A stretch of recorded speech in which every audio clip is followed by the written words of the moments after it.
National Herald case को सोनिया गांधी और राहुल गांधी के सम्मान की लड़ाई बनाने में जुटी कांग्रेस उल्टा घिरती चली जा रही है। बीजेपी के आरोपों के मुताबिक नेशनल हेराल्ड को कांग्रेस इकोसिस्टम ने किस तरह से एटीएम बना रखा था, इसका सबूत सिर्फ ईडी का वो केस नहीं जिसमें सोनिया और राहुल आरोपी बनाए गए हैं, बल्कि अब हिमाचल की सुक्खू सरकार से बीते 2 साल में नेशनल हेराल्ड को मिले 2 करोड़ 34 लाख रुपए के विज्ञापन के मसले ने भी तूल पकड़ लिया है।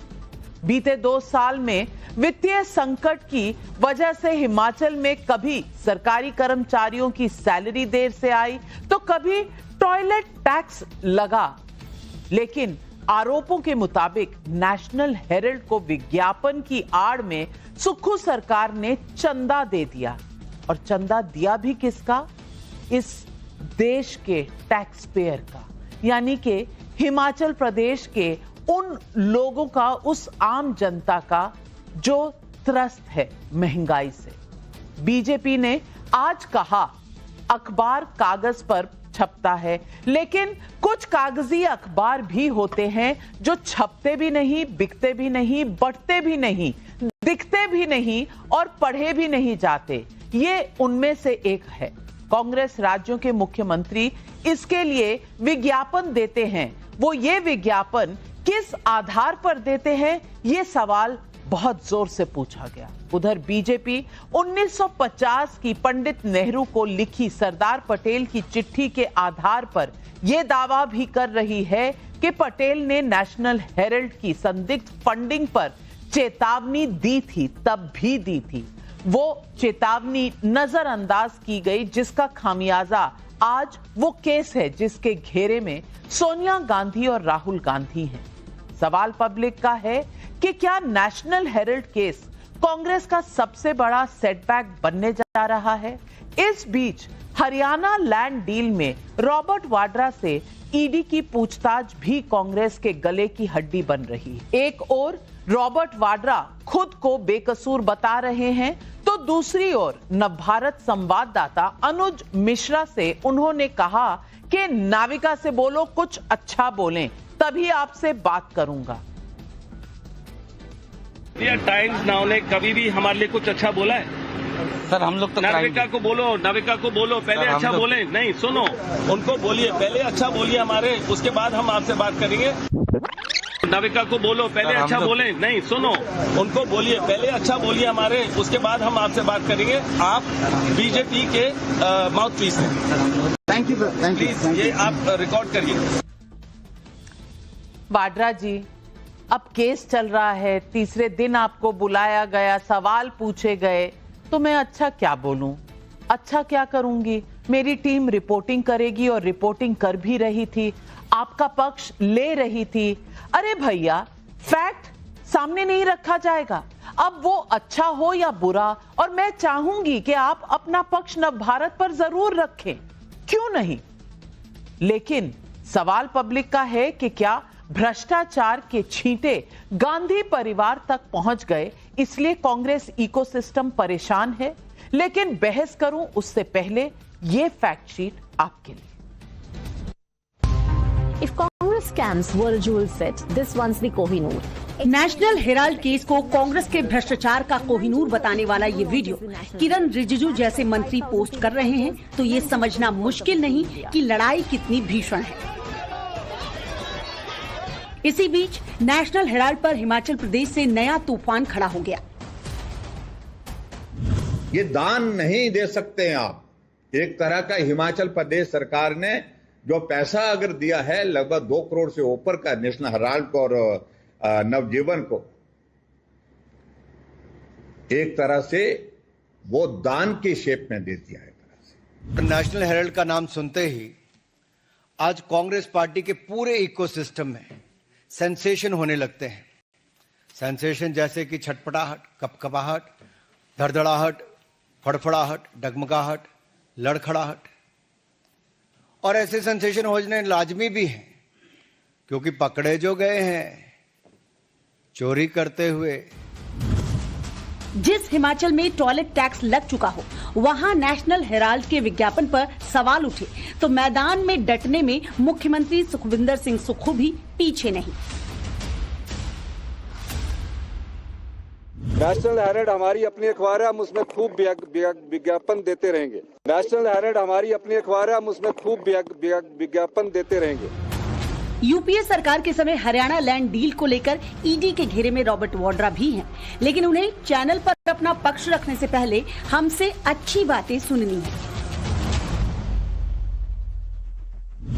टाइम्स नाउ ने कभी भी हमारे लिए कुछ अच्छा बोला है? सर हम लोग तो नाविका को बोलो पहले अच्छा बोले। नहीं सुनो, उनको बोलिए पहले अच्छा बोलिए हमारे, उसके बाद हम आपसे बात करेंगे। भ्रष्टाचार के आरोप पहली बार गांधी परिवार को इस तरह से घेर रहे हैं। यही कांग्रेस का सबसे बड़ा संकट है, भले कांग्रेस चाहे जितना विक्टिम कार्ड खेले।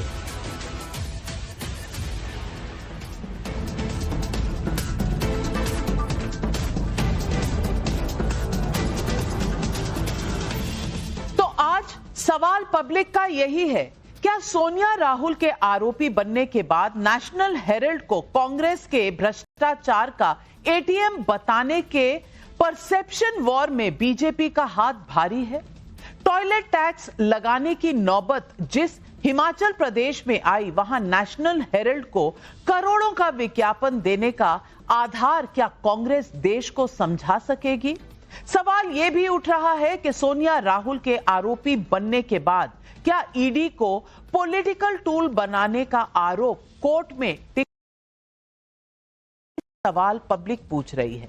और इन सवालों के जवाब देने के लिए आज हमारे साथ स्टूडियो में मौजूद हैं बीजेपी के राष्ट्रीय प्रवक्ता शहजाद पूनावाला, तारिक खान समाजवादी पार्टी के प्रवक्ता जुड़ रहे हैं, ईश्वरन भंडारी सुप्रीम कोर्ट के लॉयर हमारे साथ जुड़ रहे हैं, करण वर्मा पॉलिटिकल एनालिस्ट हैं, विवेक श्रीवास्तव पॉलिटिकल एनालिस्ट हैं। लेकिन मेरा सबसे पहला सवाल जाता है कपिल मदान, कांग्रेस के सपोर्टर भी हैं और सुप्रीम कोर्ट के लॉयर भी हैं। और कपिल मदान, मैं आपसे पूछना चाहती हूं, अब यह मुद्दा आज का तो है नहीं। नेशनल हेराल्ड का केस 2015 में बेल के लिए जब कांग्रेस पार्टी और सोनिया गांधी और राहुल गांधी ने अप्लाई किया था, तब से चल रहा है। अब 14 में सरकार आई, 15 में जब मुद्दा उठा तो आपने वेंडेटा कहा कि बदले की भावना से हो रहा है। 15 के बाद 10 साल बाद 2025 में अगर चार्जशीट शामिल होती है तो इसको भी आप कहेंगे कि बदले की भावना है। और ऊपर से आप ये समझा दीजिए देश की जनता को कि जिस राज्य के पास पैसों की इतनी सख्त कमी है कि सरकारी मुलाजिमों को तो आप कई बार तनख्वाह नहीं दे पाते, वो राज्य 2.5 करोड़ के एड्स दे रहा है उस अखबार को जो अखबार कभी छपता है कभी नहीं। देखिए नाविका जी, आपने अपने शुरुआती वक्तव्य में एक बहुत ही बड़ी स्टेटमेंट कही कि ये मुकदमा आज का तो है नहीं, और मैं अपने दर्शकों को, आपके दर्शकों को इसी बात पे ही उनका ध्यान आकर्षित करना चाहूंगा कि ये मुकदमा आज का नहीं है। 2014 के अंदर एक प्रेडिकेट ऑफेंस के अंदर कोर्ट ने कॉग्निजेंस लिया, उसके बाद ईडी ने कार्रवाई 2014 के अंदर स्टार्ट करी, और आप 2025 आप 11 साल आप एक केस की इन्वेस्टिगेशन में लगा रहे हैं। आप अगर 11 साल एक केस की इन्वेस्टिगेशन में लगा देंगे, आप उसके ट्रायल में अगर और 20 साल लगाएंगे। इसी तरीके के जो एलिगेशन थे 2G केस में भी लगे थे। 2G केस के अंदर भी एक इसी तरीके का नैरेटिव सेट हुआ कि 200 करोड़ रुपए की रिश्वत दी गई। यही नैरेटिव बोला गया कि 2 लाख करोड़ रुपए का देश को नुकसान हुआ। लेकिन जब यह मामला कोर्ट के अंदर गया, कोर्ट के अंदर हम सबने देखा कि सारे के सारे जो इसके अंदर एक्यूज बनाए गए थे, सबका कोर्ट ने एक्विटल कर दिया। कपिल मदान साहब, मेरा कुछ एक सवाल है। देखिए, मैं यहां पे कोई भी इन्वेस्टिगेटिव एजेंसी है और अगर कोई भी किसी भी तरीके का अपराध है, उनके पास पूरा अधिकार है कि वो इन्वेस्टिगेशन करें। किसी को सवाल या निशान होना नहीं चाहिए कि एक फेयर ट्रांसपेरेंट इन्वेस्टिगेशन होनी चाहिए। अब लेकिन मैं ये बोल रहा हूं कि क्या ये इन्वेस्टिगेशन के नाम पे आप एक पॉलिटिकल वेंडेटा की तरफ चले जाते हैं? आप अगर अगर एजेंसी यही तो दिक्कत है, यही तो यही तो दिक्कत है। 1 मिनट 2015 में अगर करो तो वेंडेटा, 10 साल बाद करो तो आपकी दिक्कत क्या है कि टाइम ज्यादा लगा या टाइम कम लगा? वेंडेटा है या केस है कि नहीं? लेकिन आप नहीं, आप एक वकील हैं, मैं आपसे पूछती हूं, आप कहते हैं कि 1,72,000 का कोई हुआ ही नहीं स्कैम 2G का। मुझे बता दीजिए, आप ही की सरकार थी ना जिसने ए राजा को जेल में डाला था? आप ही की सरकार थी, डाला था कि नहीं डाला था? और मुझे बता दीजिए कि 122 लाइसेंसेस सुप्रीम कोर्ट ने कैंसिल तब किए थे कि नहीं? मुझे इसलिए याद है क्योंकि सुप्रीम कोर्ट के लॉन में खड़े होकर मैं एज अ रिपोर्टर वहां से रिपोर्ट कर रही थी, मुझे एक एक लम्हा याद है। अब चित भी मेरी पट भी मेरी तो शहजाद पूनावाला जी नहीं।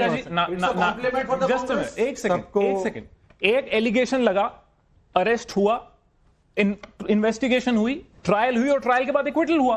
अब आप ये देखें, अगर आप इस केस की अगर आप टाइमलाइन देख लें, जहां तक मुझे याद है 2010 के अंदर सुप्रीम कोर्ट में मामला गया, 2011 के अंदर सीबीआई के अंदर चार्जशीट गई, ट्रायल खत्म हुई, यहां पे आप इन्वेस्टिगेशन में आप 11 साल लगा दिए हैं आपने ऑलरेडी। तो तथ्य आप कोर्ट में नहीं, तथ्य आप कोर्ट में रखिए। अगर आपने कुछ गलत नहीं किया, नहीं कपिल मदान जी, सिर्फ आप तो नहीं बोल सकते ना, क्योंकि ये सुप्रीम कोर्ट नहीं है। एक मिनट, अब तथ्य आपको कोर्ट में रखने हैं, इन्वेस्टिगेशन आपको लग रहा है कि ये बदले की भावना से हो रही है, तो तथ्य कोर्ट पे रखने चाहिए। ये सड़कों को जाम करने से क्या होगा? 2015 में भी कि अब भी रोज खड़े हो जाते हैं प्रोटेस्ट करने, ये क्या मामला है? देखिए, अनुमति हो, मैंने आपको पेशेंटली सुना है। जब से ये ईडी की चार्जशीट फाइल हुई है तो पूरे इकोसिस्टम में सेंसेशन है, फड़फड़ाहट, तड़पड़ाहट, चटपटाहट, बड़बड़ाहट, कपकपाहट, थरथराहट, घबराहट और चुल। ये क्यों है? क्योंकि देखिए, राइट टू प्रोटेस्ट तो है, प्रोटेस्ट का अधिकार है, परंतु भ्रष्टाचार करने का जनसिद्ध अधिकार और कार्रवाई हो तो मैं चिल्लाऊं अत्याचार और खेलूं विक्टिम वुड कार्ड नहीं हो सकता। ये केस आपने बिल्कुल सही कहा, 2012 में शुरू हुआ। किसने शुरू किया? ट्रायल कोर्ट ने। ट्रायल कोर्ट ने बोला यंग इंडियंस को आपने बनाया है एक शैम ऑर्गेनाइजेशन की तरह 2000 करोड़ प्रॉपर्टी यूसर्प करने के लिए 50 लाख रुपए में। ये वेंडेटा पॉलिटिक्स था। फिर आप हाई कोर्ट, सुप्रीम कोर्ट तक गए, वहां से राहत नहीं मिली। इनकम टैक्स के मामले में हाई कोर्ट, सुप्रीम कोर्ट तक गए, क्या कोर्ट भी वेंडेटा कर रहे थे? उसके बाद मुझे बता दीजिए कि कांग्रेस का तो करप्शन मॉडल ही अनोखा है। मतलब इनके लिए ईडी का मतलब है एंटाइटलमेंट ऑफ डेकॉइटी।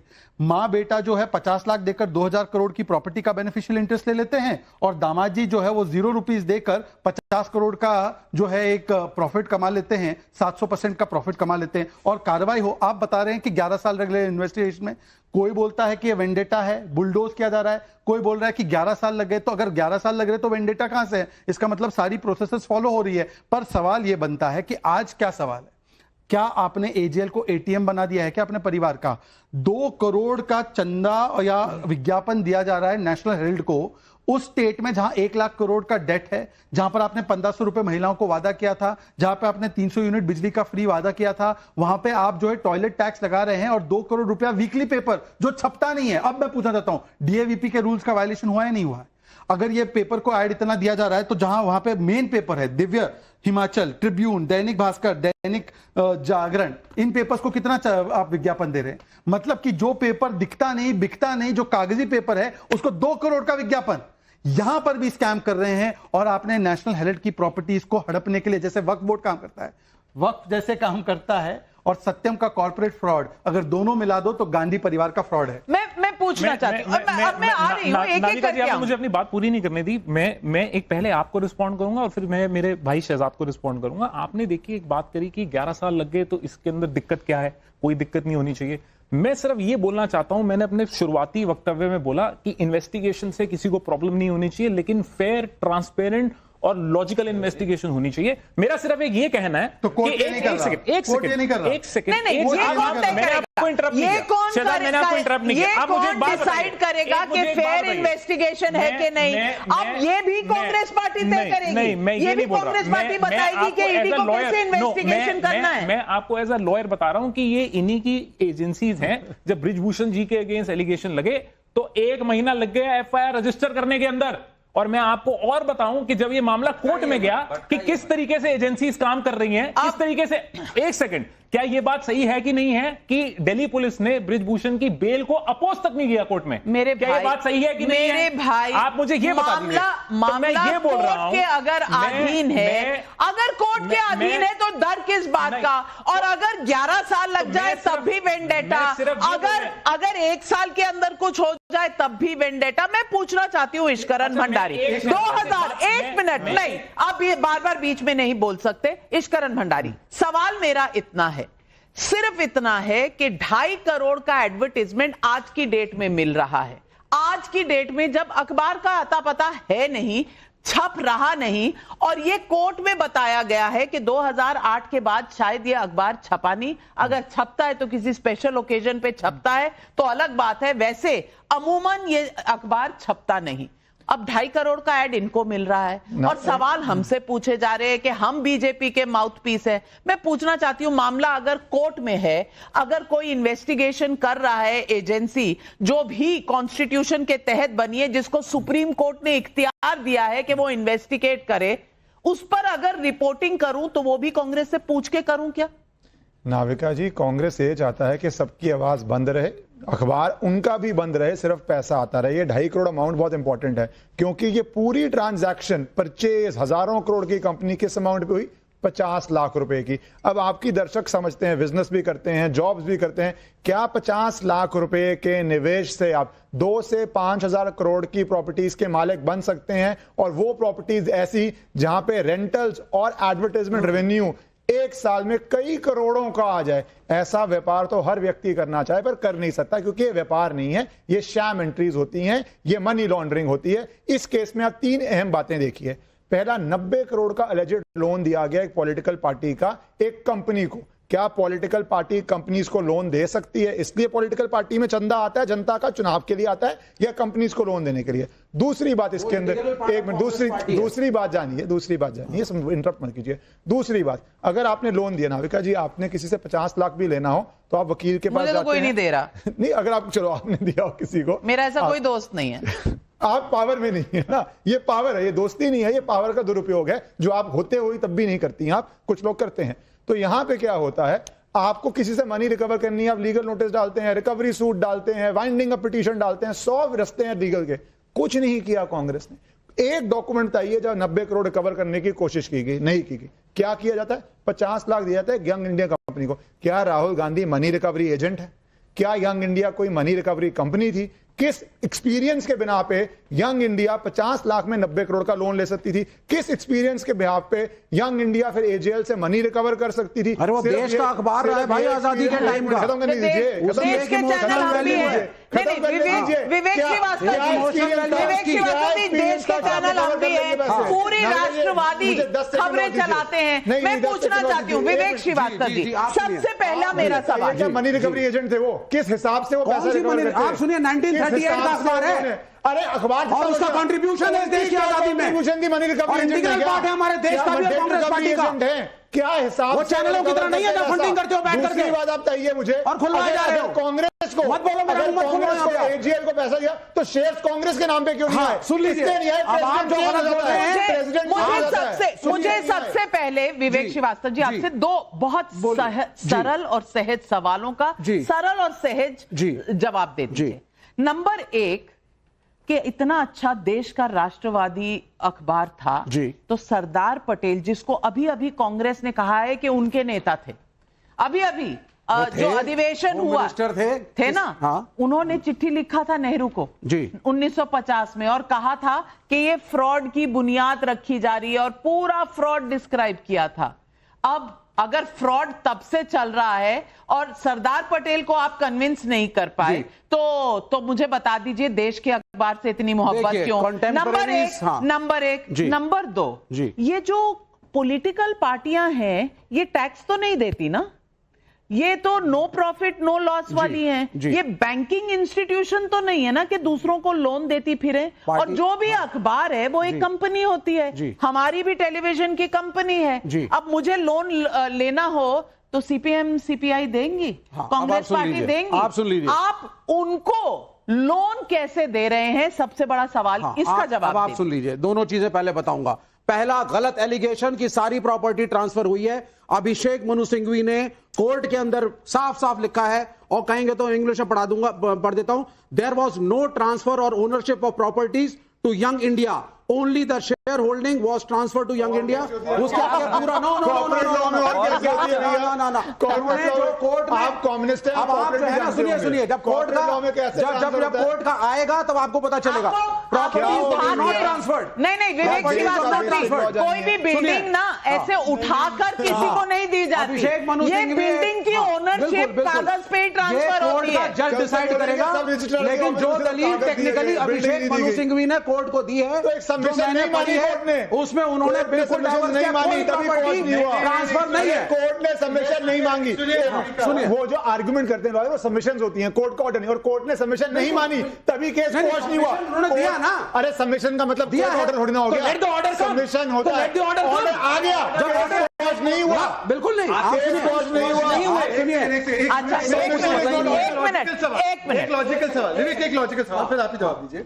ये टेबल नाविका जी ने उठा के मुझे ट्रांसफर नहीं किया, पर ये टाइम्स नाउ के शेयर मेरे हो गए, टेबल किसका हुआ? बिल्कुल नहीं, गलत ये बात हो सकता है, ये टाइम्स नाउ के शेयर भी मैं नहीं आपको ट्रांसफर कर सकती। ये कंपनी मेरी नहीं है, मैं मुलाजिम हूँ, यहाँ। There are many selective deals, transfer नहीं होता। एक बात इन्होंने कही, आप अपना घर बेचते हैं, आप बिल्डिंग नहीं दी जाती, या फर्नीचर बेचते हैं, घर नहीं बेचते, इसमें कौन सी बड़ी बात है? ये चीज जो कोर्ट में लिख के दी है, कांग्रेस पार्टी के वकील अभिषेक मनु सिंघवी ने बड़ी क्लियर है। जब तक कोर्ट इसको खारिज नहीं करता, आप नहीं कह सकते कि प्रॉपर्टी गई। मेरे भाई दूसरी बात, मैं एक चीज आपसे कहना चाहती हूँ।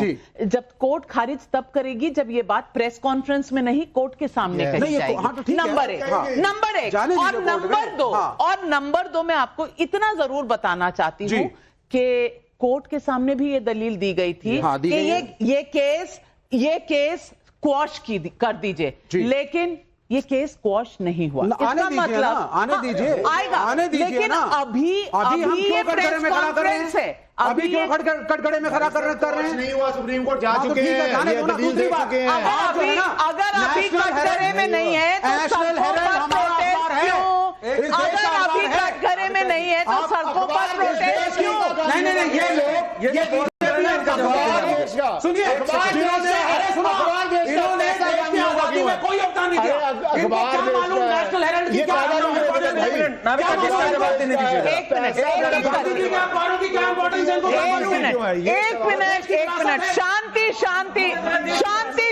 शांति।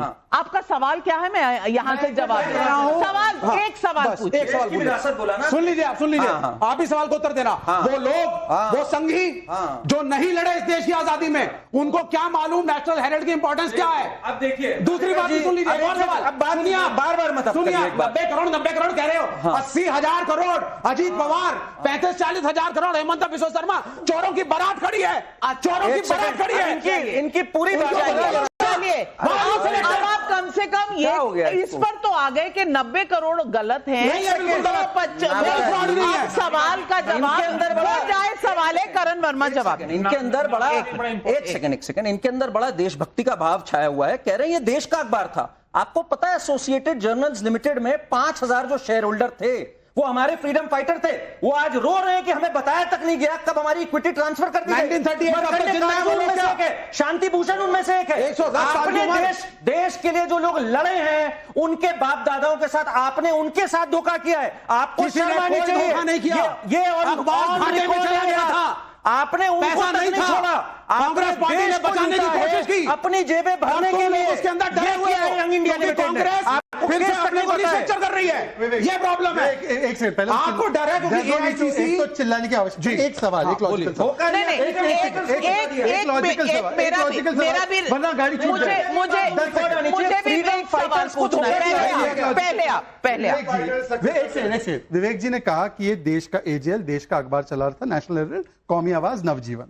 देश के अखबार को 90 करोड़ का लोन दिया था कांग्रेस ने, ये भी ठीक है आपके हिसाब से? बिल्कुल ठीक है। तो कांग्रेस ने वो लोन उन्हीं को क्यों माफ नहीं किया? यंग इंडियंस टेक ओवर कर दे, फिर यंग इंडियंस का क्यों लोन माफ किया? वो भाई एक ही बात है ना, मैं आपको बताता हूँ, एक बात इससे नहीं है सर, इससे नहीं है, क्योंकि एजेएल में 5000 शेयर होल्डर थे फ्रीडम फाइटर, यंग इंडियन में 2 शेयर होल्डर थे, मां बेटा। Those people are not alive. अरे बात कर रहे हो। अच्छा, मेरा एक और सवाल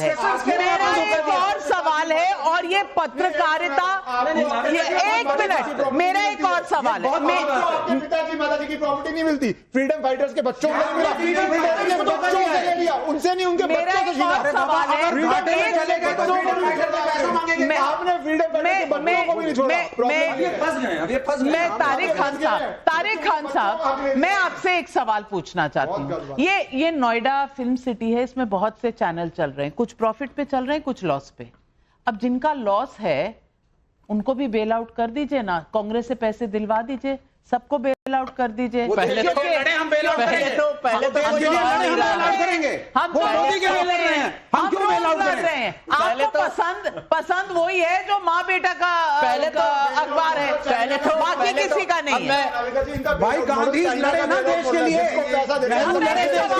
मैंने सवाल तारिक खान से पूछा है। मैं ये कह रहा हूं कि ये कहा जा रहा है कि हिमाचल सरकार उनको ऐड दे रही थी। अच्छा भाई, नहीं है, दे रही है, तो भाई पूछना है क्या? आप यूपी में जब ऐड देते हो तो सेंट्रल गवर्नमेंट से या किसी से या शहजाद भाई से वो पूछते हैं क्या? डीएवीपी से चलता है। नहीं ठीक है, वो ठीक है, वो चलता है, वो चलता है, नहीं ठीक है, मगर मैं ये कह रहा हूं कि ये सवाल जो पूछा जा रहा है, क्या हर स्टेट अपने विज्ञापन प्रेस को नहीं देते हैं? स्टेट का एक विज्ञापन नहीं होता। एक सेकंड, स्टेट का वो लास्ट आए हैं उन्हें बोलने, स्टेट का एक विज्ञापन नहीं होता है, हजारों विज्ञापन होते हैं। कुंभ के भी विज्ञापन हुए, स्टेट तमाम, जैसे जनधन योजना ले लेते हैं, स्टेट विज्ञापन निकालता है उसका। आप बताइए कि उसकी क्या गाइडलाइन है? और अगर डीएवीपी गाइडलाइन है, नहीं है गाइडलाइन, मगर वो अपने हिसाब से देते हैं, पूछ के देते हैं। ऐसे हिमाचल सरकार भी दे रही है। मैं आपको सुनिए, हिमाचल सवाल क्या है? तारिक में आपको सवाल, उस पे सवाल पूछ रहा हूं। सवाल दो सवाल, इस पे पहले ले लो। 2 सवाल, एक तो ये, दूसरा ये कि राहुल गांधी कुछ बोल देते हैं, उस पे उन पे मुकदमा होता है, उसके बाद उस पे जजमेंट भी हो जाता है, सब कुछ हो जाता है, उनकी सदस्यता भी चली जाती है, गलत बोल दिया उन्होंने, ठीक है, बहाल भी होती विदुड़ी नहीं, बहाल तो हुए, लड़ाई लड़ी, लेकिन विदुड़ी पार्लियामेंट में मुसलमानों को खुलेआम गाली देते हैं। अब हो कुछ भी नहीं होता, ठीक है, अब कुछ भी नहीं होता। दोनों विषयों इसको बताना चाहिए ना, एक एक करके इसका जवाब देना चाहिए। जवाब दीजिए। पहले तो तारिक साहब, अच्छा है आपने इनोसेंस में या जो भी रीजन से आपने पूछा, डीएवीपी हर स्टेट में और नेशनल लेवल पे लागू है। उसी के आधार पर जो अखबार हो या टेलीविजन चैनल, उनकी व्यूअरशिप, उनकी रीच, उनके बाकी के पैरामीटर्स के आधार पर एक ट्रांसपेरेंटली और अकाउंटेबली उनको दिया जाता है। ऐसा नहीं है कि इसकी शक्ल पसंद आई, छप नहीं रहा है पेपर, फिर भी दे दिया। इसीलिए मैं आपसे पूछ रहा हूं कि जो स्टेट 1 लाख करोड़ के कर्जे में है, उसके 2 करोड़ रुपए आप विज्ञापन में यहां दे रहे हो, और जो सबसे बड़े अखबार या चैनल्स है उनको कितना दे रहे हो आप सामने। दूसरी बात, आपने कहा आपको कोर्ट पे भरोसा है नहीं है, एक से सुन लीजिए, इसी कोर्ट ने बार बार नेशनल हेल्थ केस में सोनिया गांधी के परिवार को रिलीफ नहीं दिया, इसी कोर्ट ने राहुल गांधी की सदस्यता बहाल की, इसी कोर्ट ने, आपके लोग गए थे विदुरी के खिलाफ, उसके ऊपर कोई कार्रवाई नहीं की। पर मैं आखिरी बात बहुत अच्छा लगा मेरे सवाल के बाद, मेरे सवाल के बाद अच्छी बात है, मेरे सवाल के बाद मेरे सवाल के बाद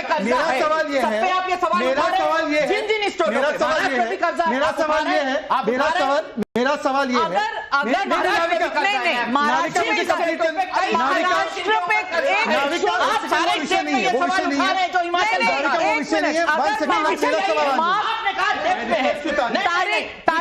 है इन्होंने कहा तारिक भाई, अगर महाराष्ट्र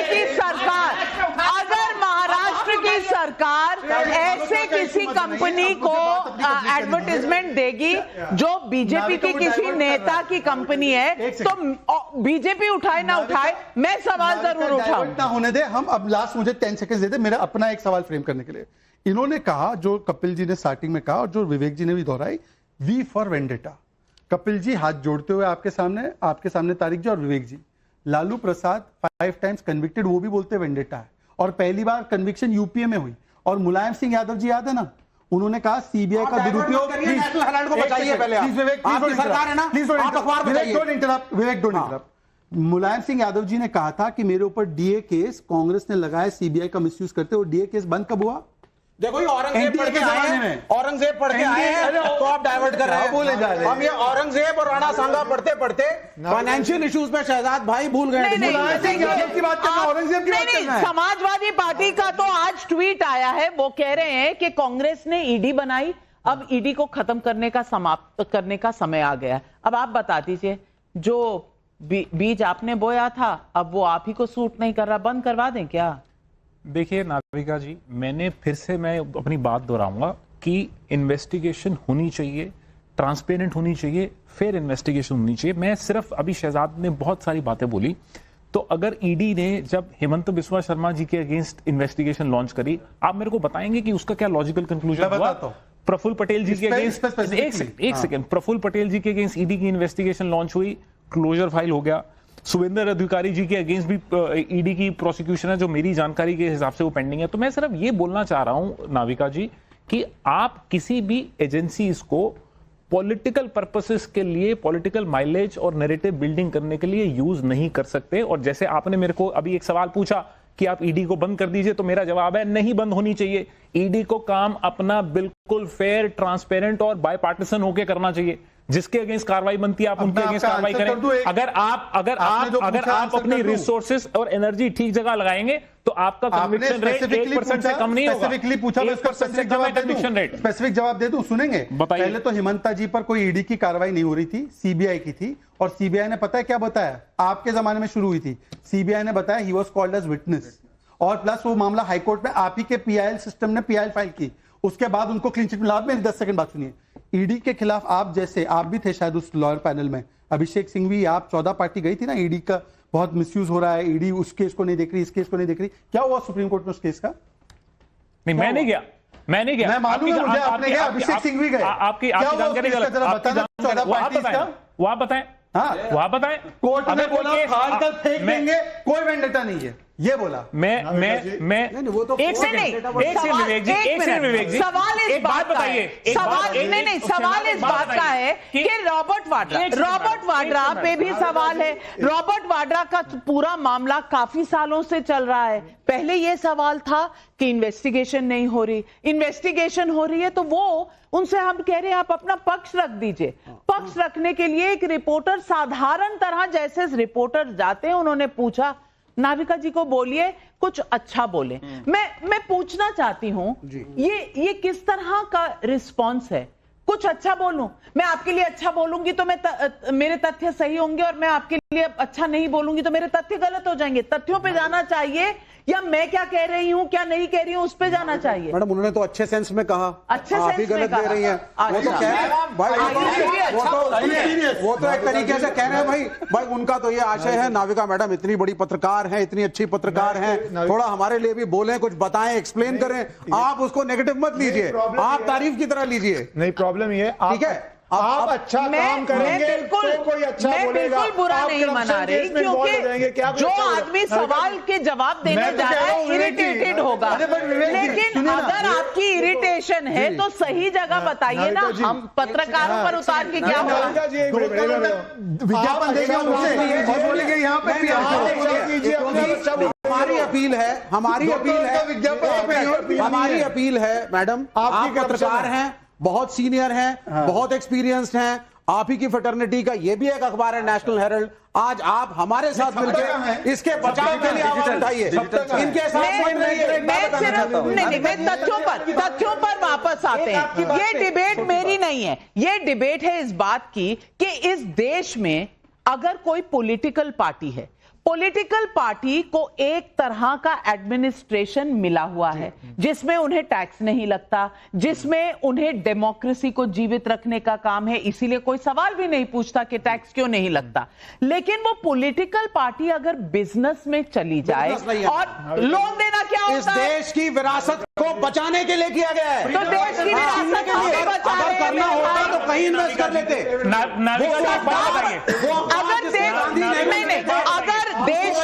अगर देश की विरासत बच रही थी तो सरदार पटेल क्यों नहीं कन्विंस हुए? जी दो बातें। पहली बात, अगर कांग्रेस ने लोन दिया, दे नहीं सकती, चलो मान लिया दिया, तो भैया सारी इक्विटी एजेएल की कांग्रेस ने क्यों नहीं ले ली? क्यों एक स्पेशल पर्पस व्हीकल बनाना पड़ा? इसका जवाब समझिए, क्योंकि कांग्रेस प्रेसिडेंट चेंज हो सकता है, प्रेसिडेंट चेंज हो गया तो प्रेसिडेंट एजेएल के एसेट्स को कंट्रोल करता, कल को शायद कांग्रेस में रेवोल्यूशन हो जाए, हो सकता है हो जाए, कोई प्रेसिडेंट और गांधी परिवार ही ना रहे तो प्रॉपर्टी सारी कांग्रेस की होती। लोन दिया कांग्रेस ने, प्रॉपर्टी किसकी होगी? कल कांग्रेस बंद हो जाए तब भी प्रॉपर्टी रहेगी यंग इंडिया की। यंग इंडिया किसका है? राहुल गांधी, सोनिया गांधी का, इसीलिए सारी प्रॉपर्टी यंग इंडिया में गई। सवाल और कांग्रेस में इसी बात पर एक सवाल आपसे, इसका जवाब दीजिए। नहीं, आपका सवाल मैं एक और पूछना चाहती हूँ। एक मिनट, कांग्रेस, ये कितना कन्वीनियंट स्ट्रक्चर है कि कांग्रेस पार्टी में डिसीजन जो ले रहे हैं कि लोन देना है वो कौन है?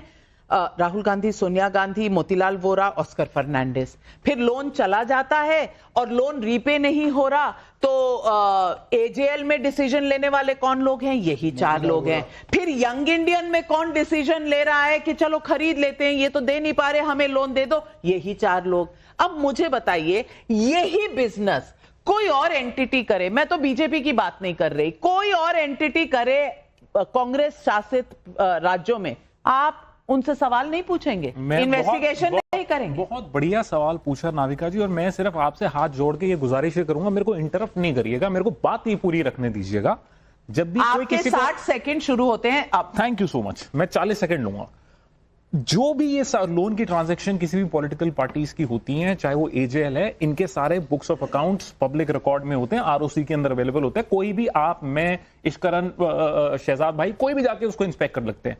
लेकिन एक स्कीम बनाई गई इलेक्टोरल बॉन्ड की, जहां पे आप जाके इलेक्टोरल बॉन्ड ले आइए, आप इलेक्टोरल बॉन्ड ले आइए और आप किसी भी पार्टी को चंदा दे दीजिए और किसी को भी उसका नाम नहीं पता लगेगा कि किसने वो चंदा दिया।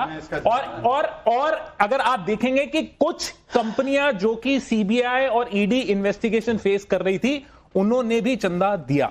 तो क्या आप मेरे को यह बताएंगी कि कौन सा मॉडल ट्रांसपेरेंट है? इलेक्टोरल बॉन्ड वाला मॉडल ट्रांसपेरेंट है या ये लोन ट्रांजैक्शन ट्रांसपेरेंट है जो आरओसी रिकॉर्ड में कोई भी जाके वेरीफाई कर सकता है? सवाल दाल मखनी की रेसिपी का, जवाब पनीर भुर्जी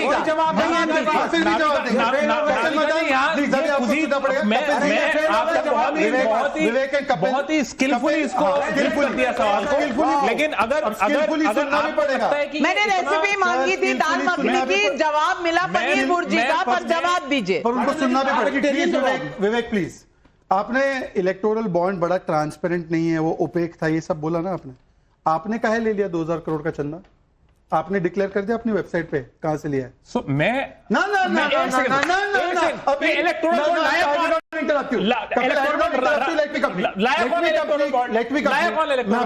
आपकी बात का जवाब, लाया कौन? लाया तब कांग्रेस ने 2018 में साथ में वोट किया था पार्लियामेंट में। ये आपको पता नहीं है फैक्ट्स। आप शहजाद पुनावाला को फैक्ट्स पे मत चैलेंज कीजिए। अब मेरी बात सुन लीजिए। अब विवेक जी का तर्क गजब का तर्क है। विवेक जी जो तर्क लाते हैं ना, ये तो मतलब चाइना वाले भी नहीं, मेड इन चाइना है सर। सुनिए, उन्होंने बोला विरासत है, देश की विरासत है, इससे संभालना है। सर ये देश की विरासत है। चंद्रभानु गुप्ता का नाम सुना आपने?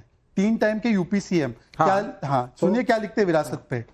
उन्होंने लिखा है, सफर नहीं रुका, झुका नहीं, कहीं रुका नहीं, झुका नहीं, उसमें कि मुझे हैरानी होती है कि ये सारी जायदाद फ्रॉड करके कैसे इन्होंने नेहरू जी के नाम पे कर दी। हमारे शहर आचार्य देव, पुरुषोत्तम टंडन, शिव प्रसाद गुप्ता के शहर बेचकर उन्होंने कांग्रेस के पैसों से और मनी बैग से खरीदकर अपने नाम पे करवा दी। ये आपकी विरासत पे बोल रहे। दूसरी बात सुन लीजिए 10 सेकंड। ये विरासत वाला पेपर कांग्रेस के और वोटर मिला के और वर्कर मिला के 10 करोड़ लोग तो होंगे। 10 करोड़ में से 2 करोड़ भी सब्सक्राइब कर लेते तो मान्यवर साल के 24 करोड़ हो जाते केवल सब्सक्रिप्शन में। और ये इतनी बड़ी विरासत लास्ट तो 10 साल में 250 करोड़ हो जाते। पर एनीवेज, लास्ट सवाल, ये आपने 2.5 करोड़ रुपया 2 करोड़ रुपया दिया हिमाचल में जी, कितने रीडर्स है नवभारत? हाँ, अब आप सुन लीजिए। नवभारत को क्यों आप बीच में ला रहे हैं? कितने रीडर्स है नेशनल हेरिटेज के? हाँ, नेशनल हेरिटेज के बहुत सारे हैं, तो मालूम ही नहीं है। नंबर तो बता दो। देखिए नहीं मैं एक और सब बताना चाहती हूँ। नेशनल हेराल्ड की फंडिंग पर जब पटेल साहब ने नेहरू साहब से पत्र लिखा, जवाब में नेहरू जी ने पता क्या कहा? I have no time to inquire deeply into this matter, but as Firoz Gandhi happened to be here, I asked him about it. यानी कि AJL परिवार का हिस्सा शुरू से ही है। नहीं, देखिए यही है। सुनिए, नहीं, ये कहने से पहले मुझे यहाँ कोई ये बताएगा, नहीं सुनिए ना, कितना प्रॉफिट कमाया नेशनल हेराल्ड ने और गांधीयों को दिया, इसका उत्तर बताइए। प्रॉफिट कमाने योग्य अखबार नहीं है। मैं भी यही कह रहा हूं, करना पड़ता है। काम की बात नहीं, प्रॉफिट कमाने के लिए काम करना पड़ता है, जो दिन रात हम लोग करते हैं। जिन्हें बैठे बैठाए लोग मिल जाता है, वो काम क्यों करेंगे? वो काम क्यों करेंगे? इमोशन से 5,000 करोड़ देखो, उनके इमोशन से 5,000 करोड़ मिल रहे। नहीं कुछ भी इस अखबार से जेब में नहीं डाला। कपिल बदान साहब, मैं आपसे पूछ रही हूँ, सरदार पटेल ने नेहरू जी से सवाल पूछा और जवाब, नेहरू जी के पास तो समय है नहीं, जवाब दे रहे फिरोज गांधी। तो ये शुरू से ही नेहरू गांधी इनकॉर्पोरेटेड है। ये एक होल्डिंग कंपनी है नेहरू गांधी की, तब से आज तक। मुझे बताइए क्यों और कैसे? मैडम आप एक, अब आप बोलेंगी नेहरू का कंट्रीब्यूशन था तो मिसेस गांधी का क्यों हुआ? फिर मिसेस गांधी का था तो राजीव गांधी ने मैंने ये पूछा नहीं। आप अपने आप सबकी फैमिली कंट्रीब्यूट कर रही है तो कर रही है। राम नाम जपो और सारे एसेट्स ले लो, बोलते उसको लूट बोलते हैं। पहले कपिल जवाब दे ले, फिर मैडम फैमिली। मैडम देख, मैं आपकी बात का जवाब दे रहा हूं। देखिए, जितना भी मुझे ये हम ये डिबेट कर रहे हैं, मुझे लगता है कि किसी को भी कॉर्पोरेट लॉ की जानकारी यहाँ पे नहीं है। मैं थोड़ी सी जानकारी देना चाह रहा हूँ। प्रोप्राइटी की है, मोरालिटी की जानकारी मैडम, एक सेकंड मैडम। जब भी कोई कंपनी होती है, अगर कंपनी को किसी भी कहीं पे भी अपने जवाब देने जाना होता है, तो कंपनी एक अपना ऑफिसर अपॉइंट करती है, जिसके फेवर में बोर्ड रेजोल्यूशंस होते हैं, जिसके फेवर में अथॉरिटी लेटर होते हैं, और वो बंदा जाके जहां पे भी जो भी किसी भी कार्रवाई में पार्टिसिपेट करना होता है, तो ये इस तरीके से कंपनी चलती है। और ये एक कंपनी से बारे में पूछा गया तो एक इंडिविजुअल आ गया, इसका मतलब वो तो ये इंडिविजुअल फैमिली की हो गई।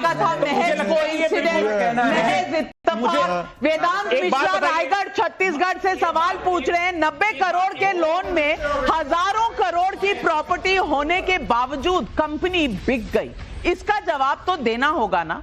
सवाल बहुत जायज है। गरिमा रानी रांची से पूछ रही हैं, किसी केस का फैसला तो कोर्ट में ही होता है, कांग्रेस नेशनल हेराल्ड केस का फैसला सड़क पर क्यों करना चाहती है? ये सवाल चाहता हूं। जरा देखिए, आर.के. राघवन साहब ने किताब लिखी है रोड वेल ट्रैवल्ड, जिसमें ही मेंशन पूरी तरह से कि जब मोदी जी की एसआईटी के सामने जाना था उनको, एक बोतल पानी के लिए साथ गए थे, वो ना चाय पी ना कुछ, वहां बैठ के इन्वेस्टिगेशन करी 9 घंटे। और इनका क्या चल रहा है? इनके सड़कों पे निकल रहे हैं, कांग्रेस पटना वाले निकल रहे हैं। और कपिल ने एक भी जवाब, एक बहुत काबिल लॉयर है वैसे, एक भी जवाब इस केस के लीगल मेरिट्स पे नहीं दिया। हाईकोर्ट से इनको फटकार पड़ी, समन्स इनके क्वॉश नहीं हुए, ऊपर तक हर ऑर्डर को इन्होंने ऊपर तक चैलेंज किया है और हर ऑर्डर पे इन्होंने मुंह की खाई है। ये कह रहे हैं किसी को कॉर्पोरेट लॉ नहीं आता, मेट्रोपॉलिटन मजिस्ट्रेट को तो आता है ना। उन्होंने क्या वर्ड्स कहे? Young India limited is a sham of an entity, जिसमें आपने पैसे का गबन किया है। एग्जैक्ट वर्ड्स ये यूज किए। और दूसरी बात, एक नाविका जी, इन्होंने,